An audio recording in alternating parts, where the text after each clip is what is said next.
জরিমানা টাকা তো তোর ছাড়ে দিব, আদারওয়াইজ থানায় নিয়ে যাবো। হ্যাঁ কি লেগে মাপ? তুই চালাও পেলেন, মাপ কিসের আবার?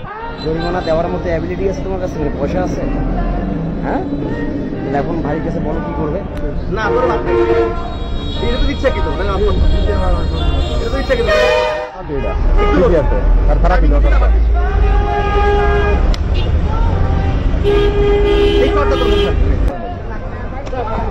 ভাই থাক, আর মারেন না, থাক ভাই যান।